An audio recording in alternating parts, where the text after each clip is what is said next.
नमस्कार, आप देख रहे हैं जीटीवी न्यूज। उत्तरी दिल्ली नगर निगम में बजट के दौरान विपक्ष ने किया हंगामा। मांग महापौर का इस्तीफा मांगने के दौरान हुआ बजट पास। नेता सदन ने विपक्ष के हैं बजट सत्र के दौरान हंगामे की निंदा। उत्तरी दिल्ली नगर निगम में आज बजट पेश करने से पहले ही विपक्ष में आम आदमी पार्टी के पार्षदों ने हंगामा शुरू कर दिया। हंगामे के बीच में ही निगम में सदन के नेता के बजट भाषण शुरू किया, लेकिन विपक्ष लगातार नारेबाजी करता रहा। बजट भाषण के दौरान विपक्ष नेता सदन की ओर बढ़ने लगा तो मार्शलों को बुलाया गया, लेकिन आप पार्टी के पार्षद हंगामा करते रहे तो नेता सदन की सुरक्षा के लिए महिला पार्षद ने चैन बनाकर आप पार्टी के पार्षदों को रोकने की कोशिश की। आम आदमी पार्टी के पार्षद महापौर का इस्तीफा मांग रहे थे। ज्ञात है कि कल उत्तरी दिल्ली नगर निगम के महापौर जयप्रकाश पर सरकारी जमीन पर कब्जा करने का आरोप लगाया गया था। शोर शराबे के बीच नेता सदन आपका बजट पढ़ते रहे। नेता सदन ने विपक्ष के इस हंगामे की ओर निंदा की और ये बजट दिल्ली के लोगों के लिए बढ़िया बताया।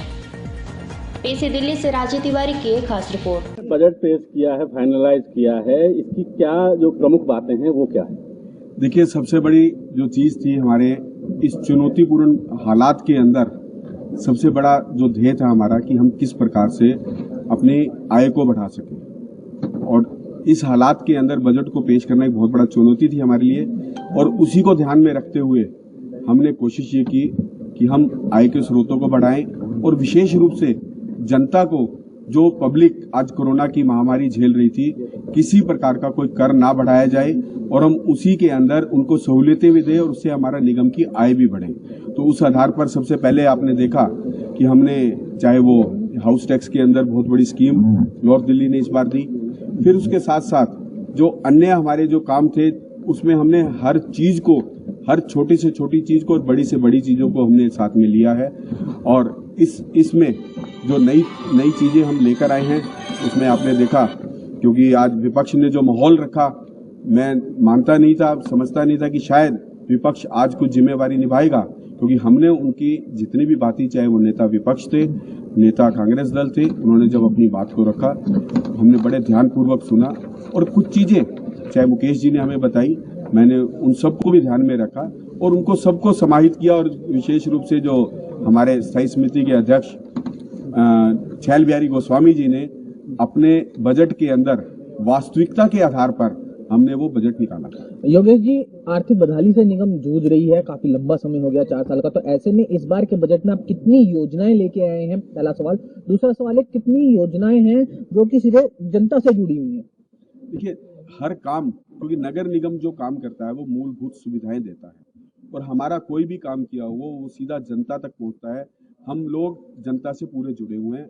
हम चाहे हाउस टैक्स में जाएं, चाहे सैनिटेशन में जाएं, चाहे हम हेल्थ सर्विसेज में जाएं, चाहे हम एजुकेशन में जाएं, तो क्योंकि हमारी ये 4 मेन सुविधाएं हैं जो हम देते हैं और ये प्रत्येक काम जनता से जुड़ा हुआ है।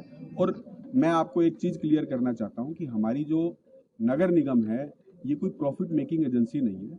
हम लोग कोशिश ये करते हैं कि हम ज़्यादा सुविधाएं दें, अगर उसके अंदर हमें व्यय कहीं और चीज़ में काम करना पड़े तो हम उसको करें। लेकिन आपने देखा होगा, मैंने बजट भाषण के अंदर दिया कि हमारे प्लान हेड सारे रोक दिए गए हैं पिछले 4 वर्षों से। अब उसके बाद भी हमारा बीटीए का पैसा भी रोका जा रहा है।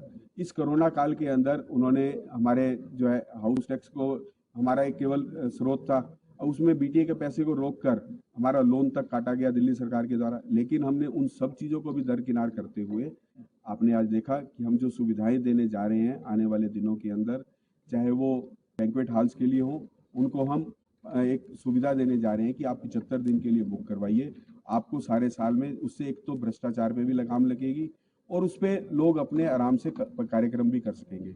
इसी प्रकार से अन्य सुविधाएं आपने शायद आज, क्योंकि आज सुन तो नहीं पाए होंगे, मुझे मालूम है कि बहुत आज शोर मचा है उसके अंदर, लेकिन हमने इन सब चीज़ों को ध्यान में रखते हुए ये सारे कार्य किए हैं।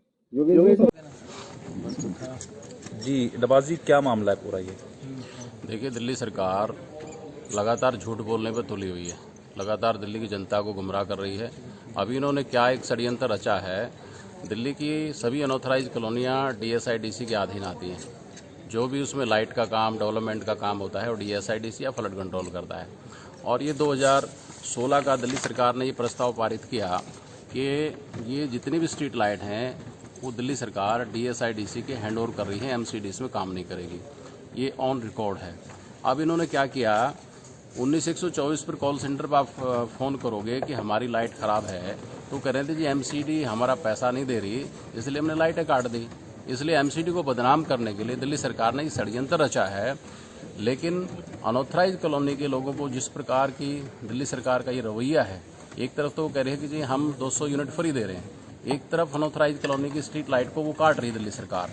अनऑथराइज कॉलोनियों में निकलने की जगह नहीं है, रोड टूटे पड़े हैं, नालियाँ वहाँ पर हैं नहीं, रात को निकलना बड़ा भारी है, चोरी की घटनाएं होती हैं, इससे चोरी की घटनाएं और बढ़ेंगी, लोगों को चोट लगेगी क्योंकि निकलने का रास्ता ही नहीं है। हमारी दिल्ली सरकार से मांग है कि MCD को बदनाम ना करे और DSIDC के माध्यम से TPDDL का पैसा पे कराए, जिससे कि वहाँ की लाइटें चालू हों। दिल्ली की जनता को गुमराह ना करें केजरीवाल साहब, झूठ बहुत हो चुकी है। ये दिल्ली के सभी अनऑथराइज कॉलोनियों में लाइट काटी सभी है। अनऑथराइज कॉलोनियों की लाइटें काट दी गई हैं। ये लिस्ट मेरे पास है जिसमें सारे जोन इसमें दिए गए। ये सारे जो है इन्होंने ऑर्डर निकाल दिया है कि अनऑथराइज कॉलोनी की सारी लाइटें बंद कर दो जब तक पैसा ना दें। लेकिन पैसे का मामला सारा DSIDC के पास है। ये ऑर्डर की कॉपी भी मैं आपके सामने दिखा रहा हूँ, दिल्ली सरकार का ही ऑर्डर है। क्या इन कॉलोनी वासियों को किसी तरह का नोटिस दिया गया है या अचानक ही लाइट कटेगी? अचानक बिना किसी कॉलोनी एक्चुअल स्ट्रीट लाइट में नोटिस देने की आवश्यकता नहीं है जी। स्ट्रीट लाइट काटी गई, घरों की लाइट नहीं काटी, स्ट्रीट लाइट सब बंद कर दी गई अनऑथराइज कॉलोनी की।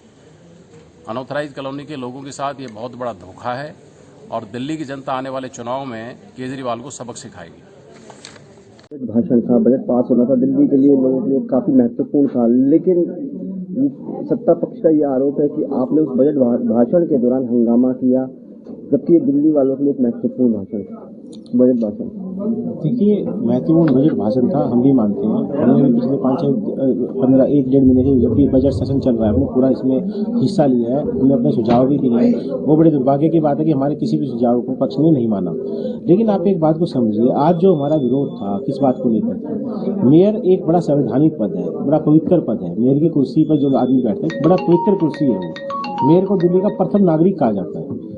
तो अगर उस मेयर पर इस तरह के इल्जाम लगते हैं कि सरकारी जमीन पर कब्जा उन्होंने किया है, सरकारी जमीन पर मकान उन्होंने बना दिया है, इस तरह के गंभीर आरोप उन पर लगते हैं और बिल्कुल कागजों के साथ प्रूफ हो रहे हैं, तो उनको कोई नैतिक अधिकार नहीं है उस कुर्सी पर बैठने का। हमने हाउस चालू होते ही प्रस्ताव रखा था कि अगर आप अच्छे से हाउस चलाना चाहते हैं तो मेयर की जगह डिप्टी मेयर से हाउस चलाइए और मेयर का इस्तीफा दीजिए, क्योंकि इस तरह की पवित्र कुर्सी पर आम आदमी पार्टी के पार्षद नहीं देख सकते किसी ऐसे आरोपित व्यक्ति को जिस पर इतने गंभीर आरोप लगे। लेकिन उनका कहना है कि आपके जो सुझाव थे उनको भी कुछ सुझाव आपके रखे गए हैं, लेकिन दिल्ली की जनता के हित को आपने नजरअंदाज किया है और इसलिए बजट भाषण के दौरान हंगामा किया। दिल्ली की जनता के हित को हम कैसे नजरअंदाज कर सकते हैं? ये किताब है, वो तो उन्होंने पढ़ के सुनाई, वो हमारे पास भी है। उससे ज्यादा वहाँ पर क्या था? उन्होंने सारी वही पिछले जो 14 साल से चले आ रहे हैं वादे जुमलेबाजी, वही सब कुछ था। वो तो हमने भी पढ़ी है किताब, किताबी तो पढ़ के बोल रहे थे। वहाँ पे कुछ चर्चा थोड़ी ना हो रही थी, आज ये बहस थोड़ी ना हो रही थी। वो तो अपने घर से बना के लाए थे, खाली उनको पढ़ के सुनाना था। वो कौन सा हमारा सुझाव ले रहे थे वहाँ पे